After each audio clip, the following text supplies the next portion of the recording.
Are you sick and tired of your videos looking like this? Boo! Knowing that you were destined for more? Well, if you are, this video is for you. In this tutorial, I'll show you how to make this effect for absolutely free. So make sure to subscribe. And without further ado, let's get started.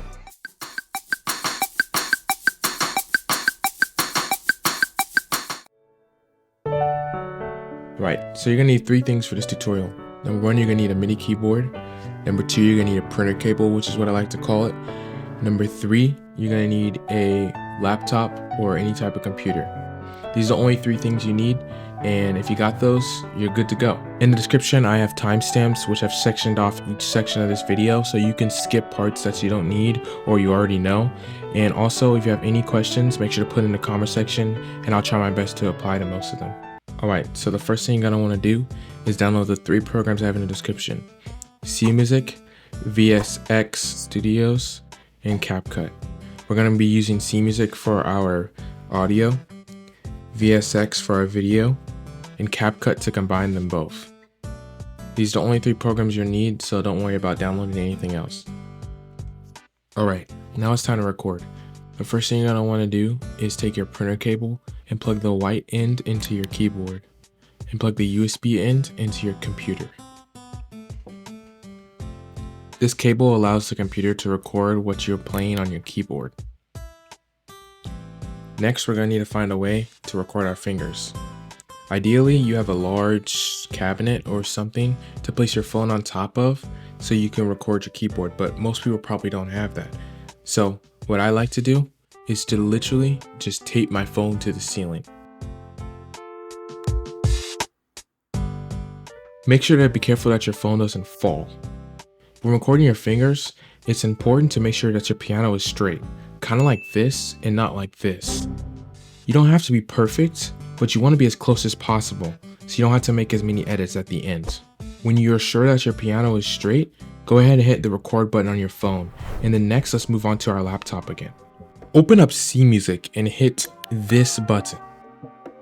If your keyboard is plugged in properly and turned on, your device should show up in this slot. Select your keyboard and play something to make sure that it's working. You'll know that it's working if you see keys falling down, as shown on the screen now. Next, you're going to want to hit the red circle in the corner to start recording. Once you are sure that your phone and SeeMusic are both recording, go ahead and play your song.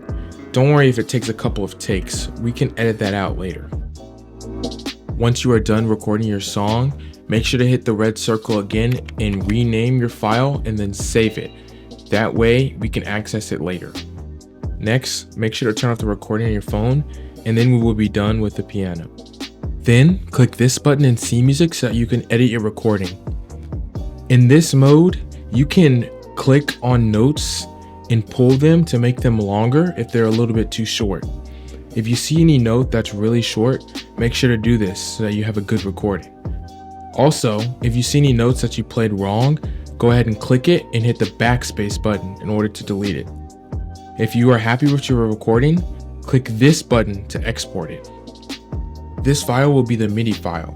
Make sure to name it something important so that we'll be able to access it later. This is not the only file we need to export. We also need a video file from SeeMusic. Don't worry about what your video looks like because this won't be seen in the final video, it'll only be heard. Click this button to render a video file, and if it asks you to upgrade, click not now because we are doing this for free. You can also click this settings button to change the setting on your video render, but it won't matter much because we will only be using this video for audio. I like to change it to the highest quality just because I can. Click the big button that says render to finalize your render, and make sure to name it something different than last time because this is the MP4 file and the other file was a MIDI file. This next program is probably the hardest part, so stay focused. Open VFX Studios and click S in order to make it full screen. Find where it says no MIDI file selected and click that. Then File Explorer will open up. Select the file we exported from SeeMusic. You'll know it's a MIDI file because only MIDI files show up in this section. Next, click Effects. Here we will change the color of the tiles that fall down. In order to change a color, click Add New Color Profile. Then a color profile should appear on your screen. Right click and drag the color profile into section 1 so that we can edit the color of our tiles. Each dial changes the colors. The first is for the red, the second is for the green, and the third is for the blue. Play around with these dials until you get a color you like. The last dial is to change the brightness of your color. I suggest that you change your color dials first and then work for the brightness to match the color that you've chosen. The color can change as it falls down the piano screen. Click Tile Color Transition to make a color that will transition as it falls down. Each dial works the same. The first one is red, the second one is green, the next one is blue, and the last one is brightness. Select a color that you want the tile to transition from. Use these same steps to adjust the color of your key saver. We can change the tile texture by selecting the drop down next to MIDI info. Select a texture that you like. You will see the new texture on the preview screen. Next, we can add effects. Go in the top left hand corner where it says no effects added and select an effect you like. In order to change the color of the effects, go to where it says FX color 1 and change the dial so that the color changes. You can see the new color on the preview screen to the right. Next, let's view what we've made. Click the media button to go back to the original screen. Then click edit to view what we've made. You may need to scroll a little bit to get to the part where we're playing. Now you can see what all of your effects look like in real time. If you like the effects, go ahead and click escape and then click render.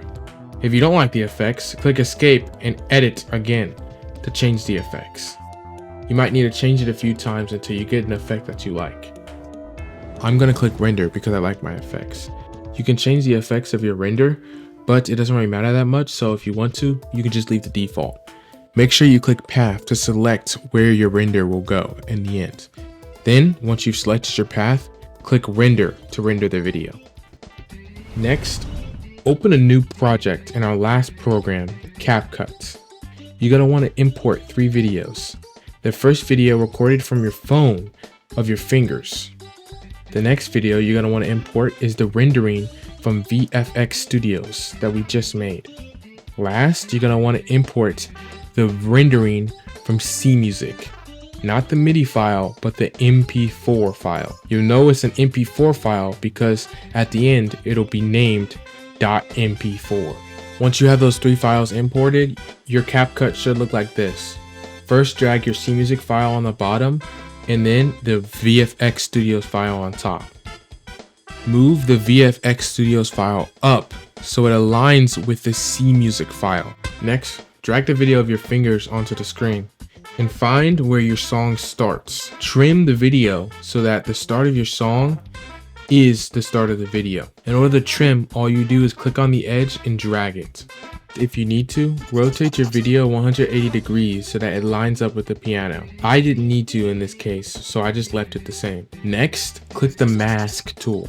Once you have the mask tool selected, click add mask and drag on the ends of the mask so that you can see your whole piano, and drag on the top of the mask so that you can just see where the black keys hit the black part of the piano.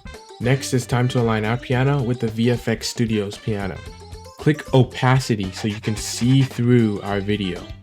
Change the opacity to something lower than 100% and try to align your piano using the scale tool and dragging it, as shown on the screen now. If you need to, you can rotate the piano so that it is straight. This is very important. Don't forget to turn the opacity back up when you are done. For our last step, we're going to need to make sure all of our audio for each of our videos is lined up. In order to do this, use the scroll wheel on the right to make your video bigger. Once you've enlarged your videos, find where the audio starts for each of them and make that the start of the video by trimming the blank space. Trim them by clicking on the left of the video and dragging to the right. Repeat this step for each of the 3 videos. Check and make sure they're lined up by clicking play and see if all the audios sound the same. If they do, you've completed this step. Next, mute the 2 top videos so we only hear audio from the SeeMusic video. Last but not least, select all 3 of the videos and pull them to the right. and then extend the videos by clicking on the left of the video and dragging to the left. Next, name your file and click export. And congratulations, because you just finished this tutorial. While you are waiting for your final video to export, consider subscribing to the channel and hit that like button if you enjoyed this video. Luca!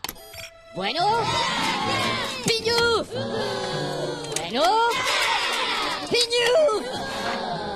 Bueno? Pinu!